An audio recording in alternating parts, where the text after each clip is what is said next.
Hi guys, so I'm Jeremy nga pala. At share lang ako ng konting story about sa latest single ko o yung debut single ko na Sa Wakas ang title. So about to sa dalawang nagmamahalan na pilit na pinipigilan ng pagkakataon. Mahabang panahon bago mangyari na sila'y magkatagpo o mapag-isang dibdib.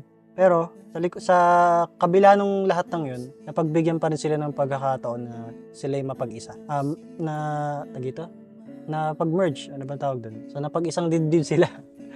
Di ko paano i-explain, no? So yun yung story niya.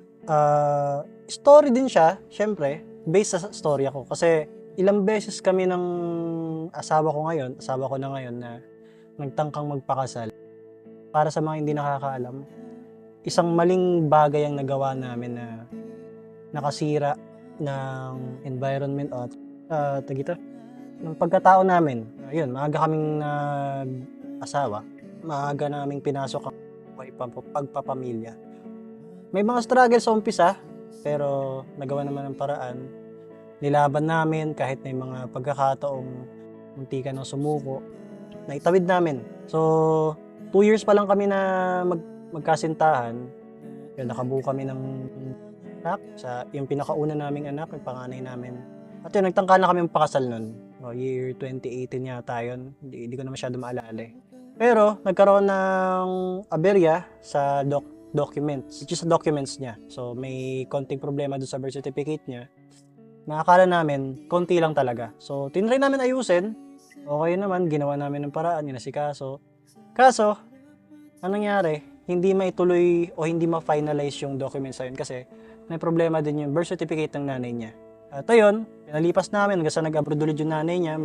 May mga sinadjust sila na proseso. So, hindi nasikaso, na medyo na-delay lalo dahil nga nag-abroad yung nanay niya. So, nung tinangka namin ulit na asikasuhin, o tinangka niyang asikasuhin yung documents na yun, ang problema naman is may problema din yung mga magulang ng nanay niya. So, hanggang sa umabot na sa kinanunuan kasi since sa probinsya sila pinanganak, yung nanay ng asawa ko, mahirap mag-asikaso ng birth certificate sa probinsya. Normally, wala talagang birth certificate. Tsaka, most of them sa bloodline na connected dun sa birth certificate ng nanay niya is, deceased na. So, wala na. Patay na. Ayun, nawala na kami ng pag-asa sa part na yun. Until one time, nagkwento kami sa pastor namin na sabi namin magpapabless na lang kami. Actually, nagpa-first kami nito. Una na rin itong pinayo ng dati naming mga pastor. Na yun nga, pa-bless na lang. Kung talagang wala ka talagang magagawa. For the sake dun sa ministry na lang. Hindi maging katisuran o siraan gawain, Panginoon. So, ayun. Yun talagang balak na lang namin.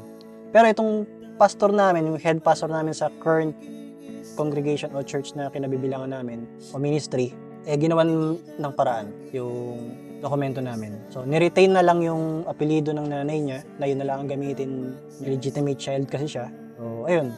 Yun. Doon ko nakuha yung title na Sa Wakas. So, naisulat ko siya nung February 9. Naikasal kami ng February 15. Para to sa lahat ng ng mga ikakasal at ikinakasal na sa wakas, makakamit na nila yung kahilingan nilang maging isa sila ng taong pinakamamahal. So ayun, pakinggan nyo sa lahat ng streaming platform, Sa Wakas by Jeremy A.